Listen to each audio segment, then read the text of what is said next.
Ruhum bende yaşıyor Yüce Sezar. Kaderlerimiz de aynı yazılmış seninle. Sen de benim gibi korsanlara esir düşmüştün. Sonra kurtuldun. İkimiz de Brutuslar tarafından hançerlendik.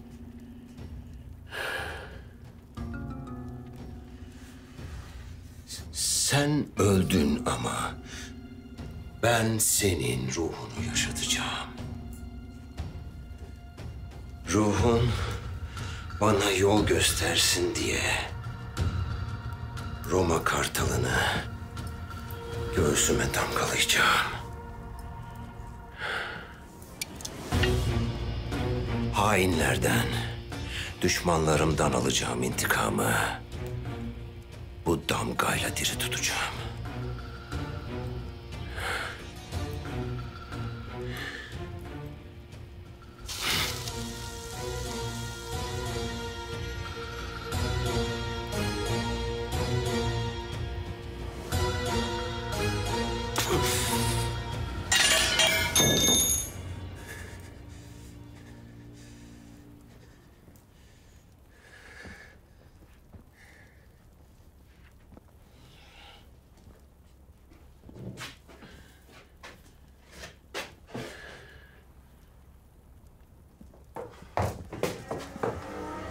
O elindeki mektup nedir Pietro?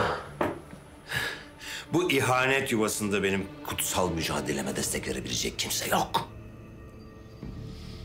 O güvendiğim güçlü adamlara haber yollayıp onları etrafımda toplayacağım. Çocukluk ediyorsun Pietro. İnadı bırak. Bak, yakında UNITA'nın gönderdiği altınlarla güçlenip Türklerden intikamımızı alacağız. Kitabı da ele geçireceğiz. Gel beraber yapalım bunu. Diego, sen daha arkamı döner dönmez hançerledin beni. Ben alacağım bütün intikamları kalbime damgaladım. Türkler, Oruç,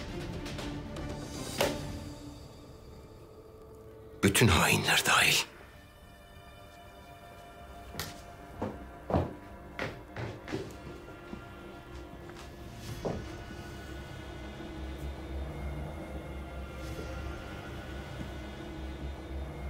Ben onun canını korumak için kaleye sahip çıktım. Ama onun eline fırsat geçse bana hiç acımayacak.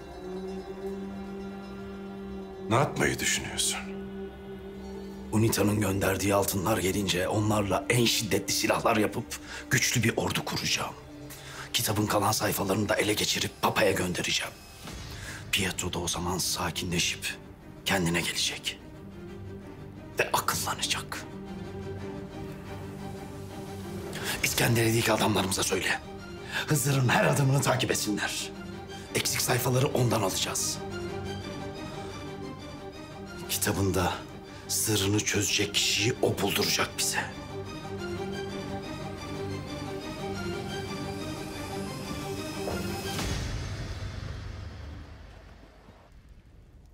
Hayır, ben kendimden geçtim. Kardeşlerim suçsuz yere zindana düştüler benim yüzümden. Ben ona yanarım. Hazreti Yusuf da masum olduğu bilindiği halde Mısır Firavunu tarafından zindana atıldı. Size de Mısır'daki bir Firavun zulmeder.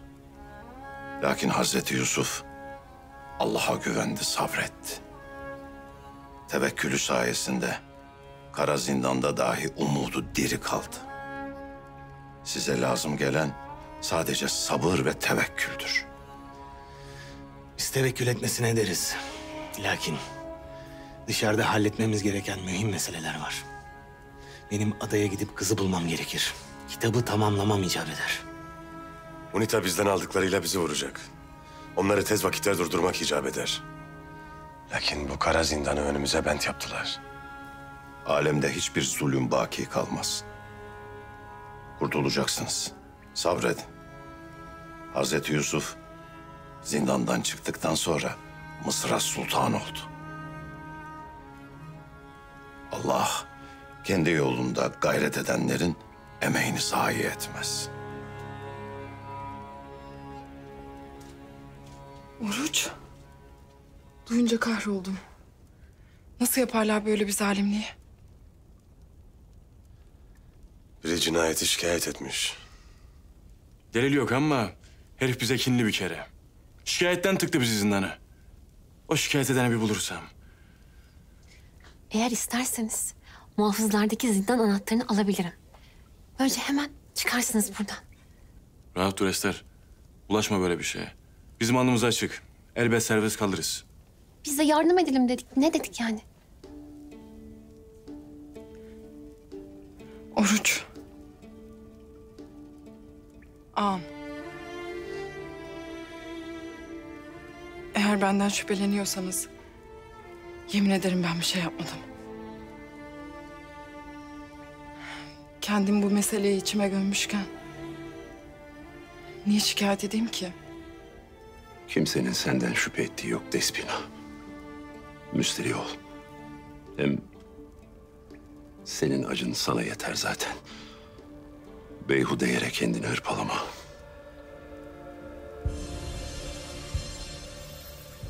Ben bu zindana düştüğüme kendim için öfkeli değilim. Halletmemiz gereken meseleler vardı. Eğer burada olduğumuz için o meseleleri halledemezsek dışarı çıktığımda gazabımdan korksunlar.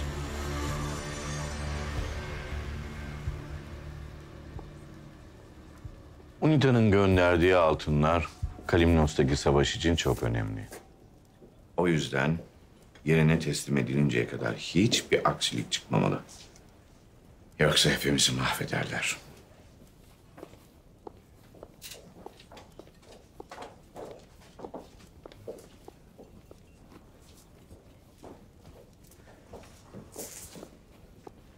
Oruç ve kardeşlerinin ipi çekildi. Sen ne diyorsun Cafer? İskenderiye emiri Karabay onları zindana attırmış. Neymiş sebep? İshak, Despina'nın babasını öldürmekten, Oruç, Hızır ve İlyas da ona yardım ve yataklık etmekten suçlu bulunmuşlar. Bugün her şey yolunda gidiyor. İzabel, şu muhteşem Ankona şarabından getir de keyfimize keyif katıl.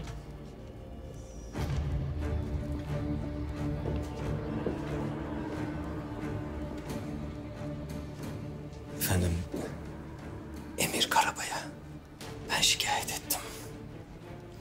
Parmağımın bedelini kellesiyle ödeyecek Oruç. Sonunda sana yakışır bir iş başardın Cafer. Aferin sana. Oruç ne yapacaksın şimdi? Nasıl kurtulacaksın buradan?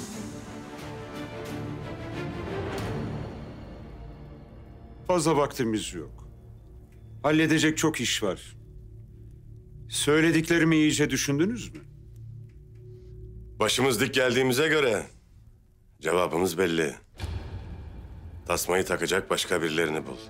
Madem yargılayacaksın bizi, kadılar gelsin. Kendimizi müdafaa edeceğiz ve buradan çıkacağız. Kurtuluşunuz yok. Yargınızı ben yapacağım. Hükmünüzü de ben vereceğim. Kardeşlerimi bırak.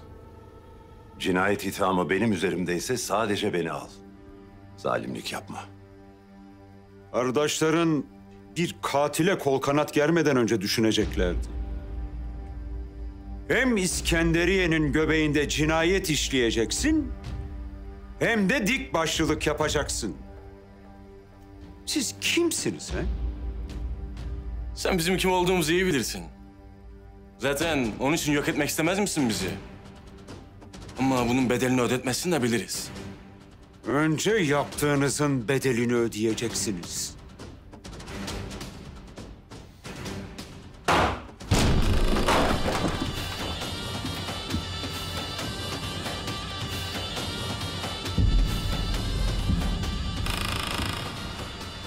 Sen ne yaptığını sanırsın Burak Reis? Asıl sen ne yaptığını sanırsın? Sen kim olursun da şahitsiz, delilsiz adam tutuklar, onlara zulmetmeye kalkarsın. Şikayetçi olması kafi. Bizde kanunlar böyle. Burası Memlük toprağı. Şimdi hemen çek git buradan. Yoksa yaptığın saygısızlığının bedelini ağır ödersin. Bu adamlar sırf Osmanlı'ya ittifak yaptılar diye zulmetmeye kalkarsın. Ama onları sana yedirmem. Onlara sen de, Memlük devleti de zinhar dokunamaz. Allah Allah. Niye dokunamazmışız? Çünkü İshak Bey, Midilli Sancak Bey'dir. Sultanımızdan aldığımız salahiyetle onu Midilli Sancak Bey'i tayin ettik. Eğer İshak Bey ve kardeşlerini şahitsiz, delilsiz suçlamaya kalkarsanız Osmanlı'yı karşınıza alırsınız. De şimdi, yeter mi yüreğin buna?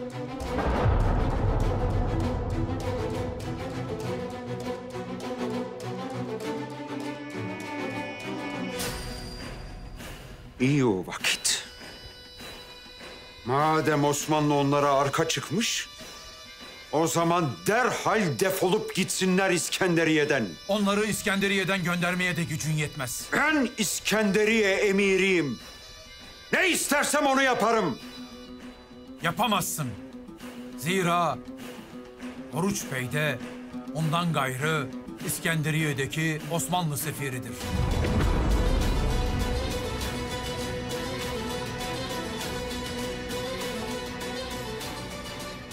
İskenderiye'den seferimizi kovarsan, bu da Osmanlı'ya harp ilan etmek demektir. Hadi buyur. Gücün yeterse Osmanlı'ya harp ilan et.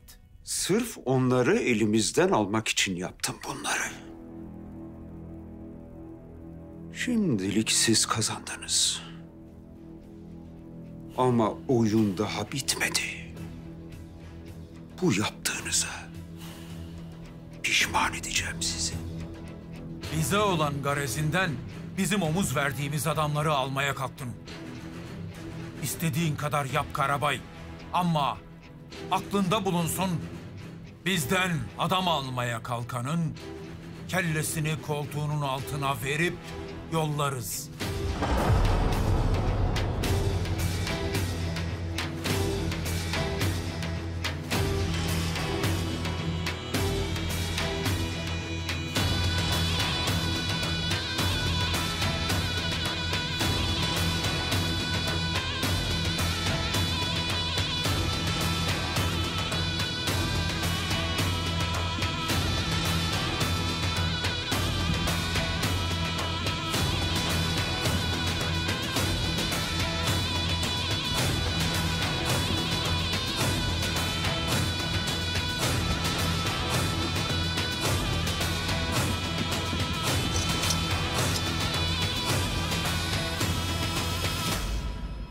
Var olasın Burak Reis.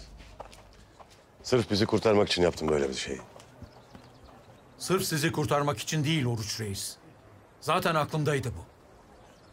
Kalimnos'un fetih hazırlıklarını Midilli'de başlatmak icap eder. Orası bizim fetih merkezimiz olacak. Oranın Sancak Beyliği zayıf kalmıştı. Hayri güçlendirmek için Yakup Ağa'nın oğlu yaraşırdı. Sağ olun Burak Reis. Hep gayemizdi ata toprağına sahip çıkmak. Kalimnos'un fethi için İskenderiye mühim bir noktadır. Buradan Midilli'ye gereken istihbaratın ve desteğin temin edilmesi gerekir. Bu sebeple de buraya da senin gibi biri yaraşır Oruç Bey. Sağ olasın Burak Reis. Ama biz Leventlerimle hiçbir devlete bağlı kalmadık. Siz girişeceğimiz büyük işlerde bize destek olsanız kafi. Biz yine işleri yürütürüz. Kendi başımızayken kendi baş koyduğumuz davayı layıkıyla yürütürüz evelallah. Yiğitçe bir tavırdır gösterdiğin. Ama büyük işlere atılırsın Oruç Bey. Hem Bu vazifeyi geçici olarak veririz ki Kalimnos'un fethine kadar koruma kalkanı olsun sana. Eğer arkanda devlet gücü olmazsa çabucak harcarlar seni. Gözünle de gördün zaten. Biz seni kapı kulu yapmak niyetinde değiliz. Sen de böyle olacak bir adam değilsin zaten. Bu ittifakla hem Kalimnos'un fethini gerçekleştireceğiz, hem de sen Unita'yı ortadan kaldıracaksın.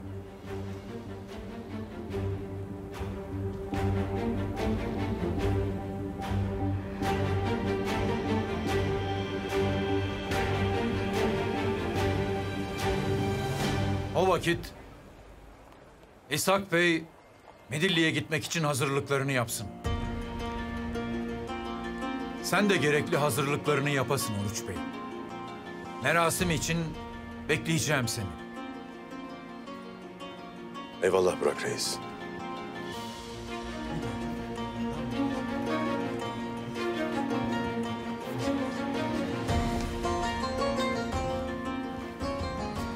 Ben de Niko'yu alıp iskeleye gideyim. Bakalım adaya gidecek gemi var mıdır? Varsa tez elden kızı bulmak lazım. Eyvallah hazır. İlyas, sen de Leventlere git. Unita Nil Nehri'nden baharat fıçılarıyla altın kaçıracak. Hangi gemiyle, hangi vakit, hangi koydan sevk edecekler öğrensinler. Emredersin ha reis. Ağam, müsaaden olursa biz de eve gidip merasim için hazırlıklara başlayalım.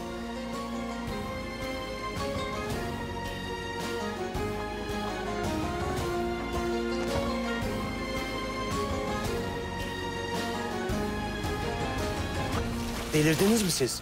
O odaya kolay kolay gemi gitmez. Hiçbir gemici de o odadan geçmek istemez. Kaç altın isterlerse veririz. Yok mudur gidebilecek bir gemi? Çok mühim bir işimiz vardır o adada. Mutlaka gitmemiz lazım. O adaya gidenin yapacağı tek iş ölmektir. Ölmek istiyorsan daha kolay bir yol seç bence.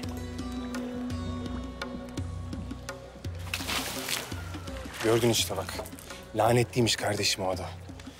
Ya kim gider öyle bir adaya? Boşuna zorluyoruz. Evvelinde ben çok Define Adası hikayesi okudum. Hepsi de çok güzeldi. Ama gerçekte öyle değildir kardeşim. Vazgeç bu sevdadan. Akdeniz senin okuduklarından çok daha esrarengiz hikayelerle doludur Niko. Ama biz kendi hikayemizi yazacağız. Ve benim bu hikayeden vazgeçmeye hiç niyetim yok. Gemiyi nasıl bulacağız? Kendi kulaklarınla duydun kardeşim. Kimse gitmek istemez oraya. Oruç ağam, bize yardımcı olabilecek tek kişi o. Hadi.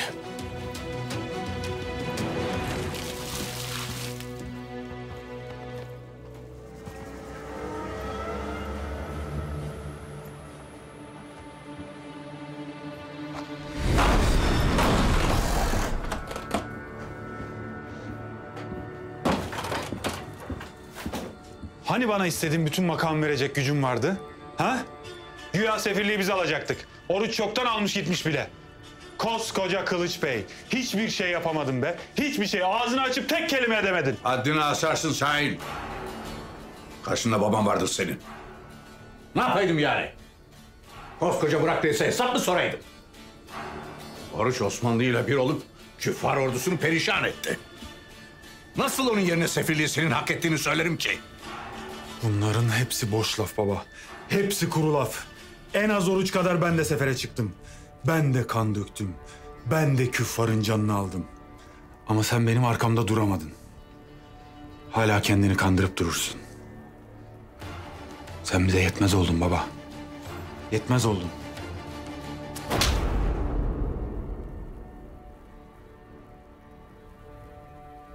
Dua et. Benim oğlumsun. Bana bu lafları edecek adamın dilini koparırım ben. Yıkıl karşımdan!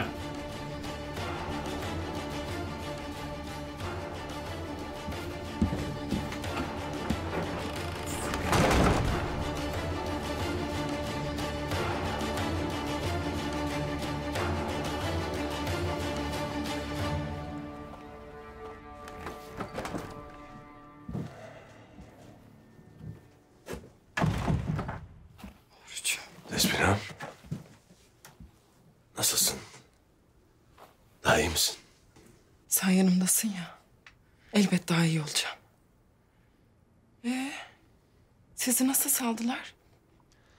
Burak Reis, beni Osmanlı sefiri olarak seçtiğini söyleyince Karabay dokunamadı. Sen artık Osmanlı seferi misin? Çok mutlu oldum Oruç. Şu acı günlerimizde yüreğimize bir nebze olsun su serpildi. Rabbim beni evladımızın acısıyla sınarken bunca mazlumun hakkı için dirayetli olmam lazım. Senden de tek dileğim benim yanımda olman. Seni çok kırdım, üzdüm biliyorum. Sen bir sürü şeyle uğraşırken ben öfkeme yenik düştüm. Beni affet. Despina. Oruç.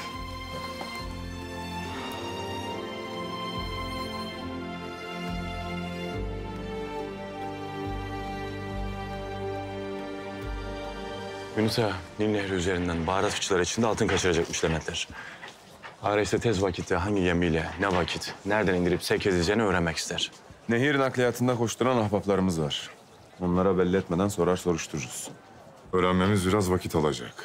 Ama elimizden geleni yapacağız. Tez yola koyalım biz.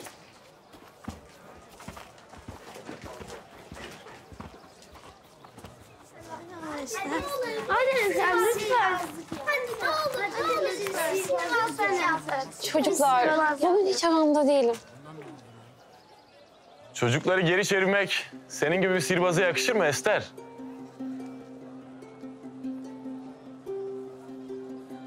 İlyas.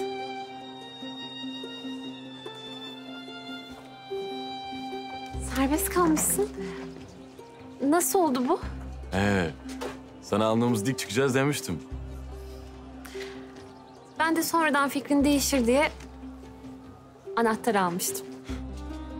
Sen hiç rahat durmaz mısın?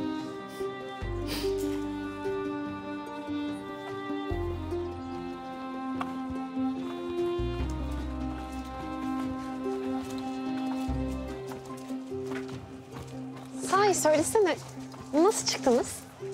İshak Ağam Midilli Sancak Bey oldu. Oruç Ağam da Osmanlı sefiri ilan edildi. Bu sebepten Memlükler de bize bir şey yapamadılar. Seni yeniden dışarıda görmek güzel. Çıkmana çok sevindim. Yani çıkmanıza.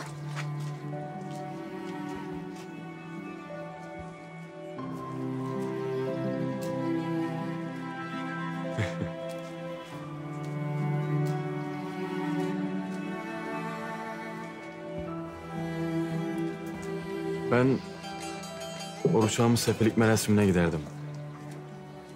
Geç kalmayayım.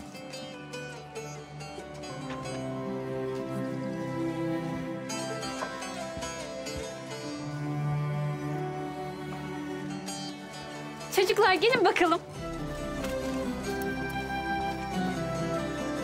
Sen kulağının arkasından para mı çıksın istedin? Evet. Bak, işte burada Nasıl oldu? Sen nasıl yapıyorsun bunu? Çok güzel. Sen en büyük sihirbaz olmalısın. Çocuklar bunlar küçük şeyler. En büyük sihirbaz, kalp çalan sihirbaz.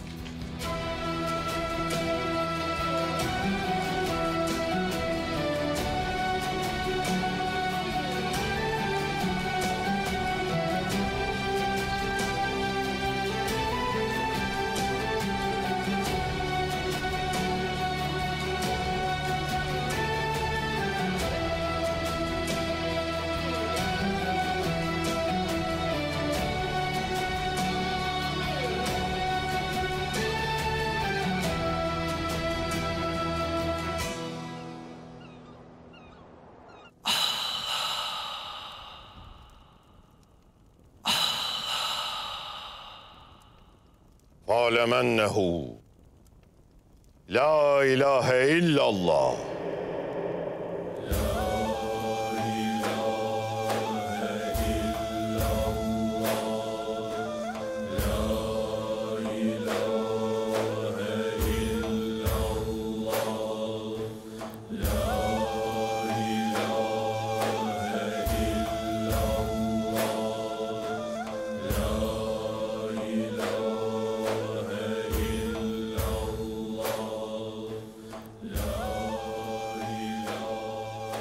Bu sipahi sancağı bir vakit Fatih Sultan Mehmet Han tarafından atanız Yakup Ağa'ya da verilmişti. Gayrı Midilli Sancak Bey'i olarak emanet sizindir.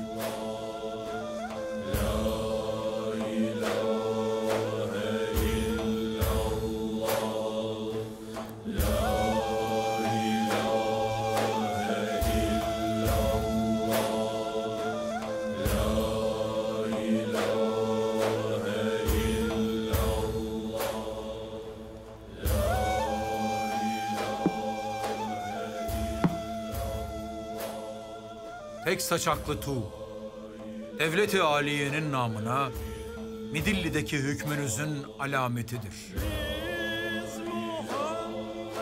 Devletimin bana vermiş olduğu bu şerefli vazifeyi layıkıyla ifa edeceğim. Üzerime düşen ne varsa kanım, canım pahasına yerine getireceğim.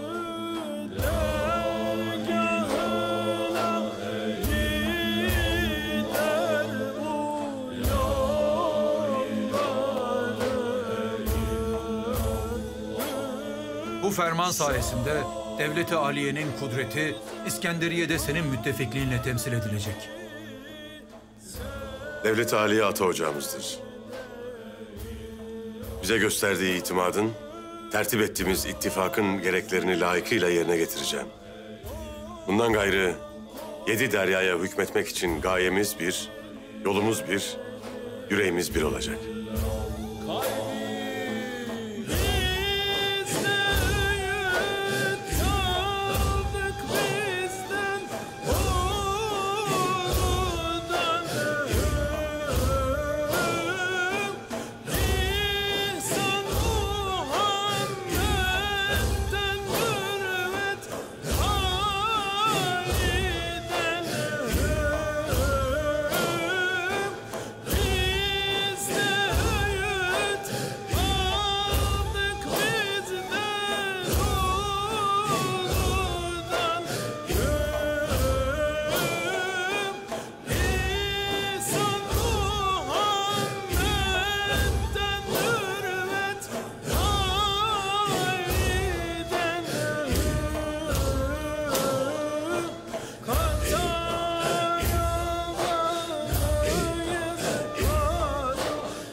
La ilahe illallah.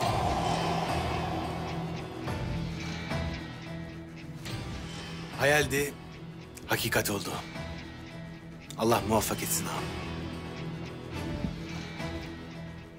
Hayırlı uğurlu olsun ağa reis.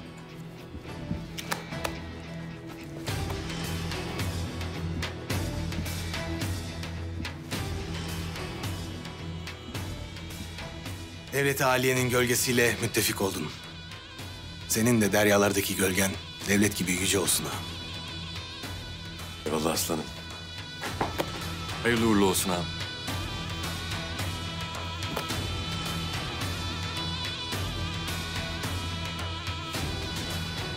Gayrı bize rota göründü. İshak Bey'i Midilli'ye biz bırakırız. İttifakımız başlamıştır Oruç Reis. Çıktığımız bu yolun nihayeti, küffarın kahrı, alemi İslam'ın zaferi olsun.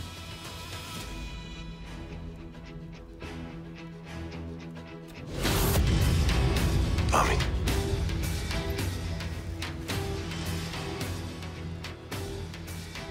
Kalimnos'un fethi için Midilli çok mühimdir ağam. Yanına müneccimi de vereceğim. Orada işine yarar. Ben de sürekli irtibatta olacağım. Gereken desteği vereceğim. Akıbette inşallah atamız gibi fetih sancakları dikelim ağam. İnşallah kardeş. Allah'a emanet olasınız. Amin.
Artık ben de mi buraya gözleri bağlı getiriliyorum? UNITA'nın efendileri. Yenilgiye uğramadan önce sen de UNITA efendilerinden biriydin Pietro. Ama artık gemilerimizi ve askerlerimizi mahveden bir suçlusun. Diz çök Pietro. Çökmeyeceğim. Buraya ne af dilemeye ne de kellemi size uzatmaya geldim. O halde niye geldin?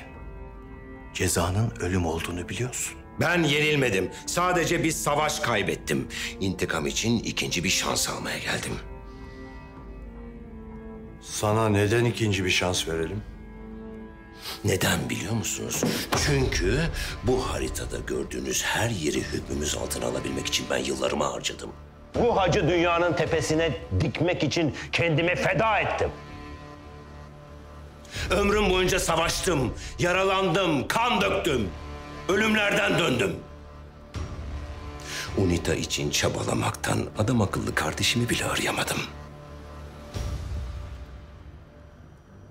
Sizler köşklerinizden emirler verip altınlarınızı sayarken ve eğlencelerle günlerinizi gün ederken ben kalelerde, savaş alanlarında çarpıştım. UNITA için çabalarken kalemi, tacımı şu anda üzerlerine oturdunuz. Lanet olasıca efendi koltuklarımı kaybettim. Şimdi kaybettiklerimin intikamını almak ve özellikle Oruç'u öldürmek benim hakkım. O yüzden de bana ikinci bir şans vermelisiniz. Oruç, İskenderiye'ye Osmanlı sefiri olmuş. İshak da Midilli Sancak Bey'i. Hem UNITA'yı yok etmek hem de Kalimnos'u fethetmek için ellerinden geleni yapacaklar. Onlarla nasıl başa çıkacaksın? Bu beni daha da hırslandırır. Kalimnos'un savaş gücünü arttırmak zorundayız. Bunun için gizlice altınlar getiriyormuşsunuz. Sevkiyatın kolay olmayacağını tahmin edersiniz. Bu görevi bana vermenizi istiyorum. O altınlar çok önemli Pietro. Sorunsuz bir şekilde Kalimnos'a ulaşması lazım. Tam da bu yüzden bu görevi bana vermelisiniz.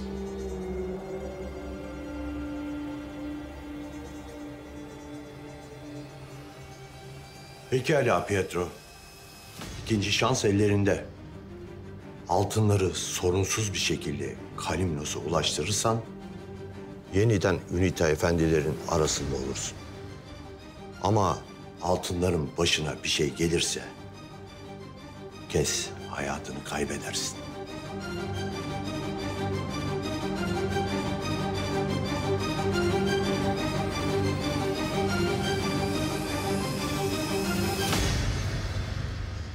Ağam, Tenebris adasına gidecek bir gemi bulmamız gerekir. Bu meseleye hiç aklım yatmaz Hızır. O adaya giden yol fırtınalarla, girdaplarla doludur. Adanın kendisi zaten ölümcül. O adaya gitmene hiç içim el vermez. Ağam, kızın izi oradaymış. Tek şansımız o kız, kitabı çözmek için. Derviş kesin demedi. İhtimal dedi. Bir ihtimal uğruna ölüme atılacaksın. Her ihtimalin peşinden gitmemiz gerekir. Bu işin başka çıkar yolu yok. Bu sebeple de bir gemi bulmamız şart. Hiçbir gemi oraya gitmek istemez. Hiçbir kaptan da o adaya dümen kırmaz. Sen baba Oruç'sun. Bu işi senden başka halledebilecek kimse yoktur. Bak, biz seninle omuz omuza büyük bir meselenin düğümünü çözdük. Şimdi sen beni bu işte yalnız mı bırakacaksın? Bana omuz vermeyecek misin ağam? Hem UNITA'ya dair bir şeyler de öğrenebiliriz bu kızdan.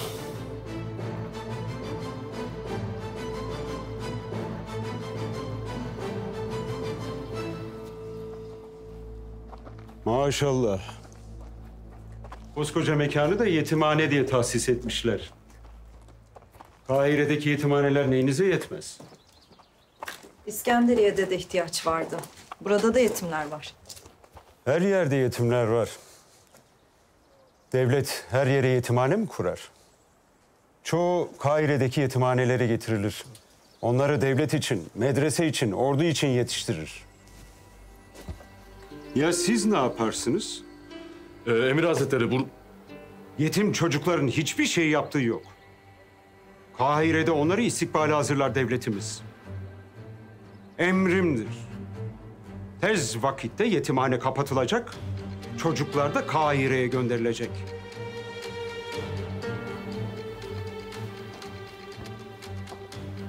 Bunu yapamazsınız. Biz buraya yıllarımızı verdik.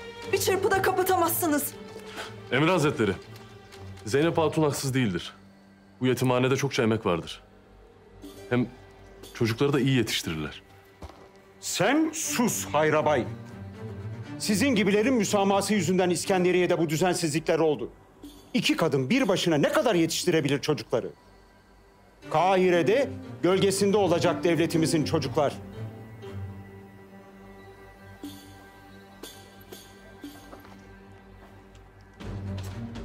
En tez vakitte yetimhane boşaltılacak. Sen de Kahire'deki yetimhanede yine çocuklara mürebbiyelik yapabilirsin. Yok, kabul etmezsen bir daha yetimhanelerde işin olmaz.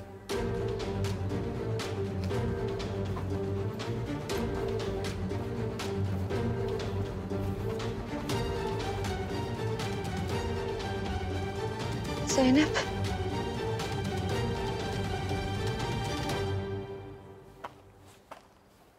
Zeynep.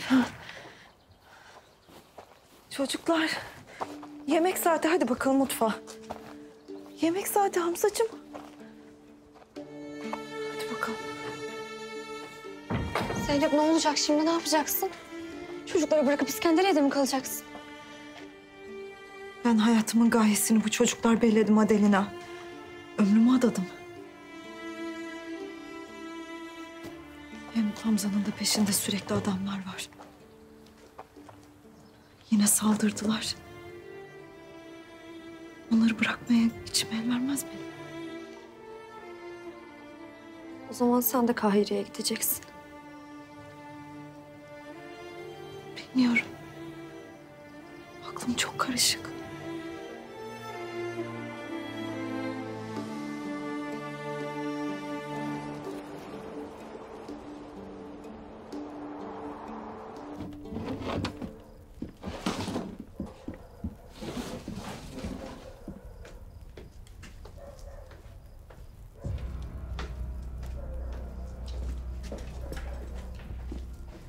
Dur, gidemezsin.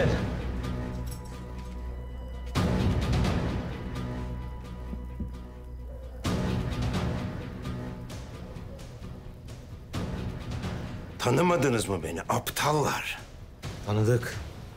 Ama artık sen Unito'nun aradığı bir hainsin. Ve Bay Silvio, Unito adına seni öldürmemizi emretti.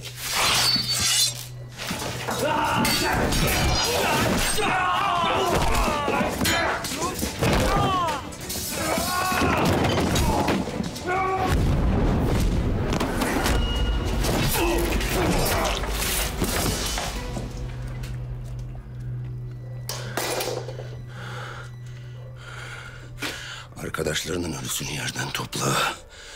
Sonra da her yeri iyice temizle. Geri döndüğümde yerde tek leke görürsem senin kanınla yıkarım her yeri. Hı?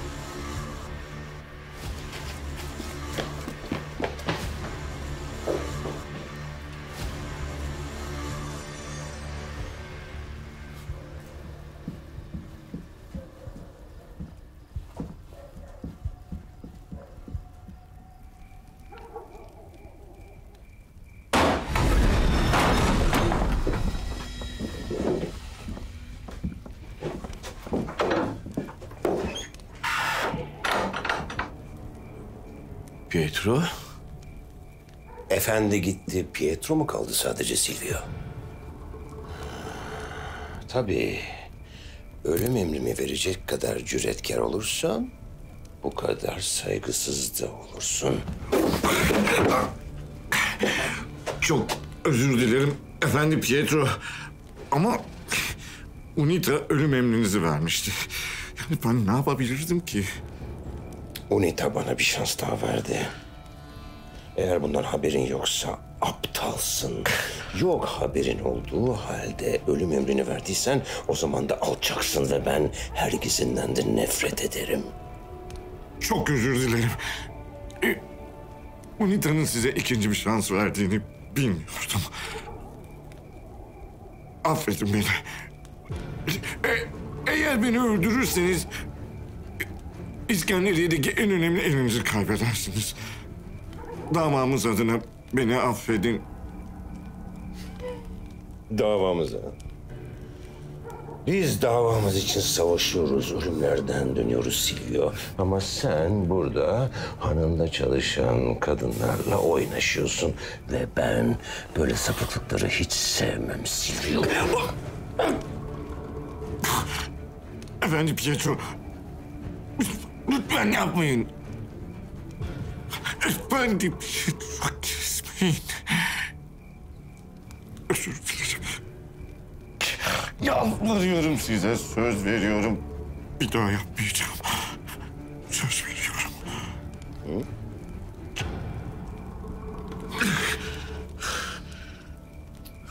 Bu kadar korku bir daha yapmaman için yeterli olur.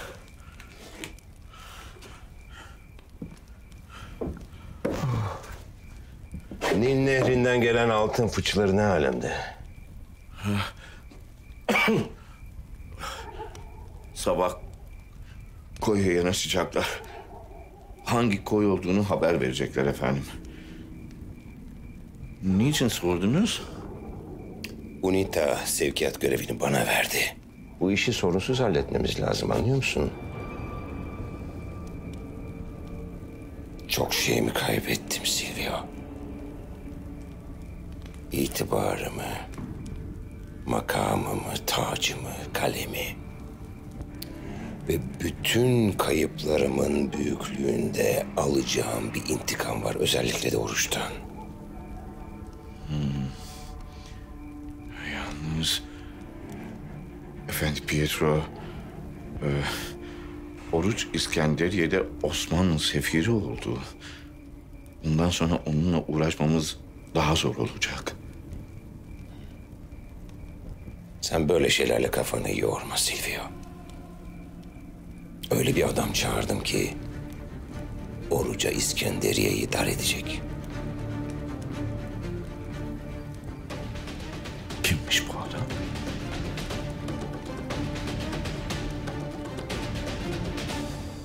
Dertli dertli oturur. Görüyor musun? Gördük. Sen ne sırıtırsın öyle? Lafını bil Şahin. Babamdan yediğin tokadın hıncını bizden mi alırsın? Ulan Deyyus!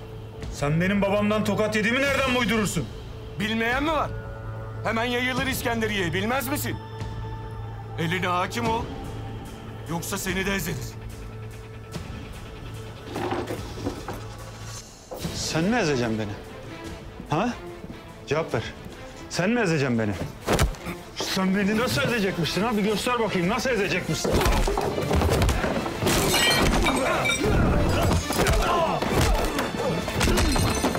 Sen kimsin de yumruk atarsın kardeşimize?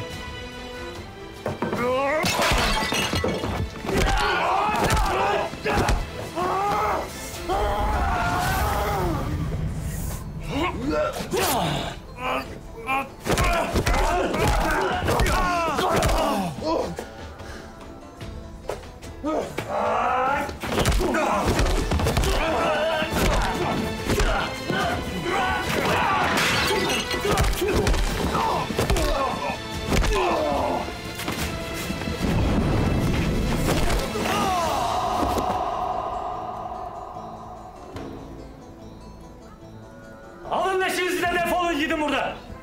Hadi! Yoksa sizi de leş ederim. Yürü!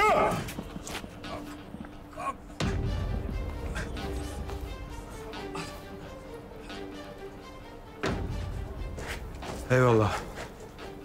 Sayende tepeledik bu zibidileri. Hele bir yüzünü aç da görelim kim olduğunu.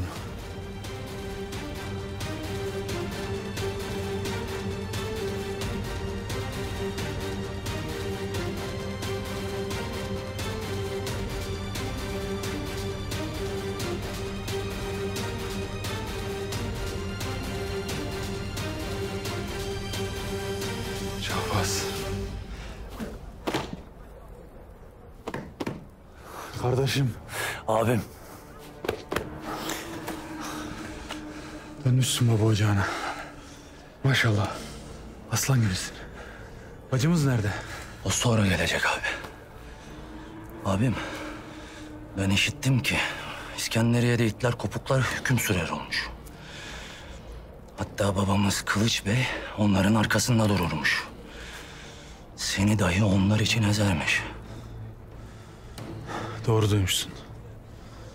Artık babamı tanıyamaz oldum. O it kopuk dediklerin için bu yaştan sonra bana el bile kaldırdı. Benim abime bunu nasıl yaparım? Hem de elin itin kopuğu için. Abim. Hepsinin hesabını soracağız. Hepsinin. Sen döndün ya. Gayrı karada ölüm yok. Aslanım benim.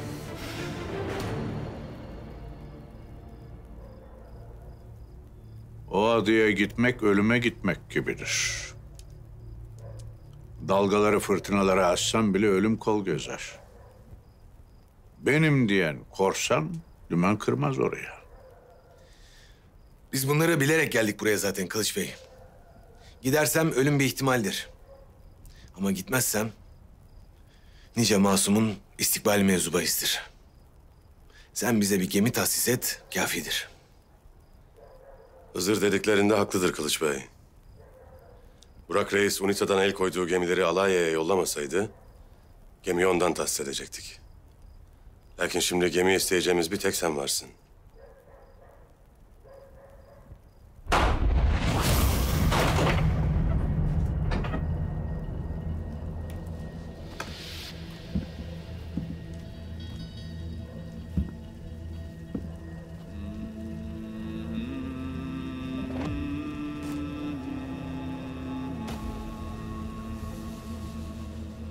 Şahbaz.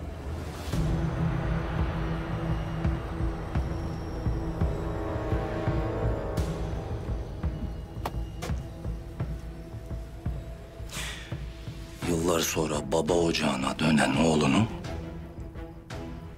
öyle karşılarsın. Senin Şahin'den gayrı bir oğlun daha mı vardı Kılıç Bey? Hiç bilmezdik bunu. Bana olan öfken hiç mi dinmedi baba? Hı? Kimseye benden bahsetmeyecek kadar mı kızgınsın hala? Bunları konuşmanın sırası değil. Oruç da Hızır da bizim yakın dostlarımızdır. Demek İskenderiyeli meşhur baba Oruç ve kardeşi sizsiniz. İyi. Ben de hep merak ederdim. Babam hangi ipsiz sapsızları ağabeyimin yerine oğul edindi diye.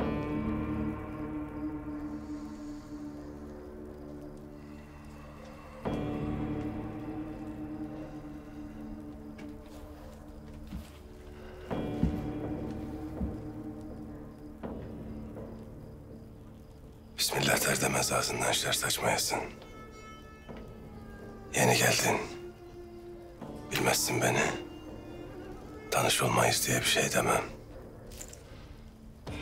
Biz seni tanıdık. Sen de bizi tanı. Hani tek gemin dahi olmadan sultan olmaya kalktığın deryalar var ya. Ben o deryaların her yerinde iş yaptım.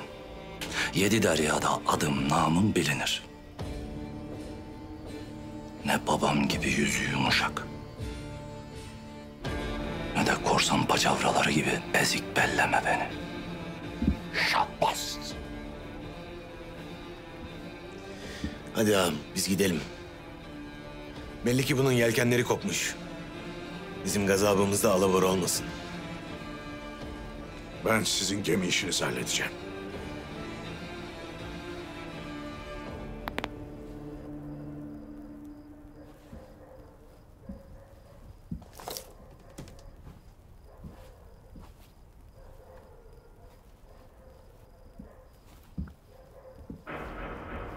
Hayrola baba? Ne gemisi? Malı mülkü bunlara mı hayrat ettin? Sana ne? Sen kimsin ki sana hesap vereceğim? Yıllar önce bulaştığın haram işler yüzünden hepimiz mahvoluyorduk. Kardeşini de kendine uydurup peşinden sürükledin. Anan senin kahrın yüzünden öldü. Şimdi karşıma geçmiş, yıllar sonra işlerime karışıyorsun. Karışacağım canım baba. Karışacağım. Unutma ki bu servet için bacım da ben de çok destek olduk. Artık bizim de söz hakkımız vardır. Bunlar kim baba? He? Bunlar kim ki bu ipsiz sapsızlara hem destek olur hem de onlar için abime ezersin? Vay. Kardeşine duygu sömürüsü yaptın ha? Ne duygu sömürüsünden bahsedersin baba? Zaten İskenderiye'de herkes konuşur. Sayende herkese rezil olduk. Haddini bil edepsiz. Baba bak. Ben buraya ailecek bir olalım, daha da kuvvetlenelim diye geldim. Ailemizin tek çöpünü dahi kimseye peşkeş çektirmem.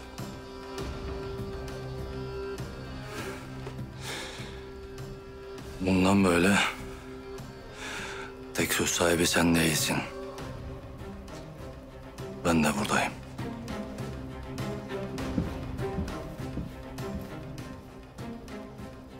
Gayrı kardeşim de geldiğine göre